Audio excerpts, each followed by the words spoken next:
My name is Aaron Arends. I'm a senior analyst for the Americas here at Intelligence Fusion. And today I'll be talking about the National Liberation Army in Colombia and what we can expect from the future peace talks with the Colombian government. So in June this year, Colombians elected their new president, Gustavo Petro, and one of his promises was to restart the peace talks with the National Liberation Army, who are better known by their Spanish abbreviation ELN. And the ELN is a rebel group that formed in 1964. They have Marxist-Leninist ideology, and they kind of were inspired by the Cuban Revolution. The ELN currently have about 2,500 active guerrilla fighters, and they operate in small groups of like about 20 fighters in small units across Colombia, mostly along the Pacific coast and the Panama border and the Venezuela border. And about half of these 2,500 are operating from inside Venezuela.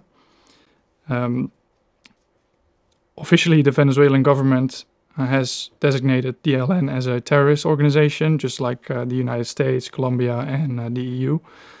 But unofficially, Venezuela supports the ELN in Colombia as a proxy, and it also condones it within its own borders. So Venezuela sort of has this strategy where it uses paramilitary groups like the ELN to maintain social control in remote areas, like the state of Apur, for example. And in these areas, the ELN can freely broadcast propaganda via the radio. They've taken on certain roles the state normally provides, like they build schools, they implement social programs, they distribute food. And through this, they can kind of control these local communities from which they then can recruit new members, usually their children. So when you look at our platform, you'll see that the ELN conducts terrorist attacks like car bombs and IED attacks, usually targeting the military and police.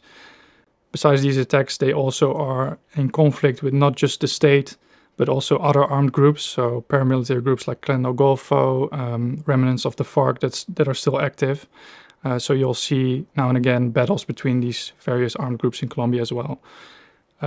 Besides these activities, they also finance this via drug trafficking mainly, so cocaine trafficking, usually via the Pacific coast towards Mexico and Central America, and sometimes also via Venezuela, where they use clandestine airstrips from which it's then distributed to the rest of the world.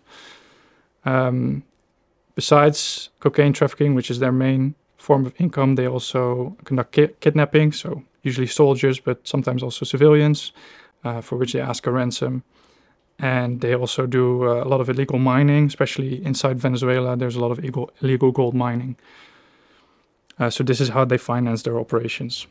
So although some people would argue that these criminal activities are kind of the ELN's main purpose now, to just make money via cocaine trafficking, but the group still has a strong ideological background, and usually its members have been brought up with this ideology from like very early age. So in future peace negotiations, this ideological background will also play a role. And if you would ask the guerrillas what their goal is, they would no longer say that they want to achieve some kind of communist revolution or that they want to overthrow the Colombian government. They would instead state aims that are related to inequality, a lack of social mobility. And their main goal is to achieve economic progress for marginalized communities in Colombia.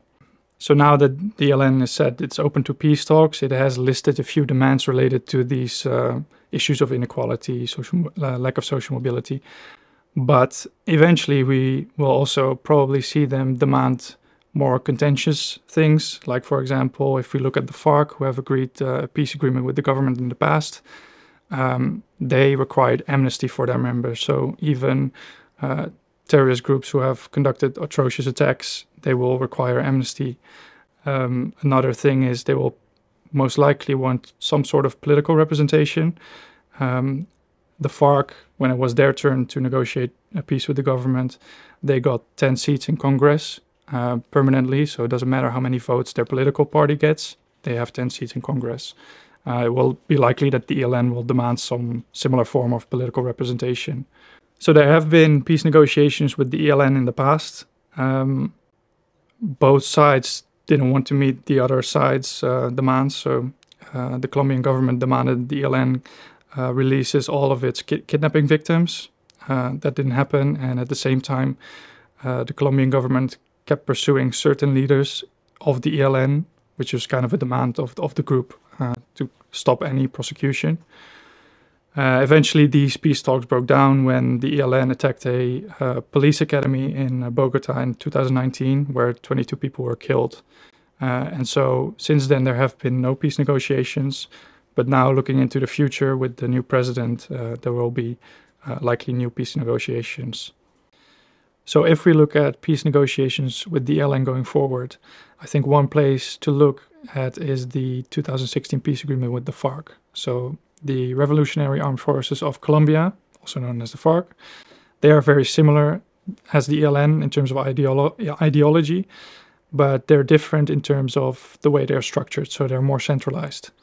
And so it was easy or relatively easy for the Colombian government to talk to a set of leaders that represent the entire FARC group, whereas with the ELN it will be much more difficult because the ELN is more decentralized and they operate on a consensus-based model. So I think that there will always be factions within the ELN that will try to undermine the peace process or reject it entirely. Even with the FARC, we have seen that certain FARC groups have been disappointed with the peace process and then returned to pick up arms again. The second issue we currently see with the peace agreement with the FARC is that when the FARC demobilized and gave away their weapons and left the territories, those territories were supposed to be secured by the state. And this is partly due to lack of effort, but also partly because these territories are very geographically isolated. It's very hard to secure these areas. So what happened was you had these vacant territories and there was a power vacuum, and all of the other armed groups in Colombia, including the ELN, they wanted a piece of the pie. So they started vying for control of these former FARC territories. This has led to a lot of insecurity in these areas, a lot of violence. And former FARC members who live in these territories, they've often been assassinated because they are involved in a dispute over leadership of that particular area, over land, over control of drug trafficking routes. And so they've often been the target of their former rivals. And so the Colombian government hasn't been able to provide enough security for the FARC, the former FARC members to live peacefully, and they have taken up arms again in a lot of cases because of this. A third reason for FARC members to take up arms again is that besides insecurity from other armed groups, the FARC also felt that the government was still going after them, even after they signed the peace agreement. So certain leaders that were accused of drug trafficking after the signing of the peace agreement, they were arrested again. And so this kind of fed into this idea that the Colombian government was really kind of setting them up. Another reason is that a lot of economic promises that were made by the Colombian government during the peace negotiations, they haven't been met. Oftentimes this is due to corruption, so there's a lot of money that was allocated for the peace process has been embezzled. So the FARC fighters who demobilized, they live now in communities where they were promised land for agricultural purposes or some sort of job opportunities, but those haven't materialized. One example of this is the coca substitution policy. So this policy attempted to help families who were involved in the growing of coca to substitute coca crops for legal crops. And these families would be supported economically. So 100,000 families signed up and almost half have not received any compensation at all. And most of them haven't received enough to really switch away from coca crops. So coca production in Colombia is it went down a little bit this year, but it has never been as high as during the pandemic. So that issue is still not solved. And kind of the final reason for concern, I guess, is that Venezuela still is a safe haven, and a lot of the former FARC fighters now also operate from within Venezuela. And if ever there is a peace agreement with the ELN, then that peace agreement would only involve territories within Colombia.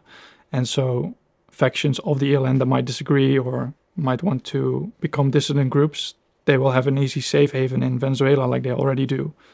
So these are all reasons why we should be skeptical about possible peace agreement with the ELN, but there are also some silver linings. So the first one that I see is that Colombia managed to elect Gustavo Petro, which is quite rare because it's the first left-wing president that was elected in Colombia. Most of the previous left-wing candidates were assassinated before they could even, do the election.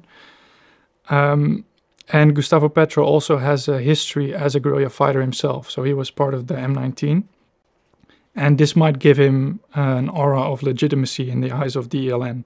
And that might make him more successful in negotiating a peace agreement than his predecessors have been. So the second silver lining that I see happened this week, actually.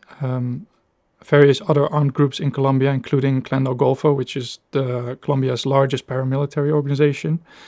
They sent a letter to Gustavo Petro saying that they're also willing to negotiate at least a ceasefire.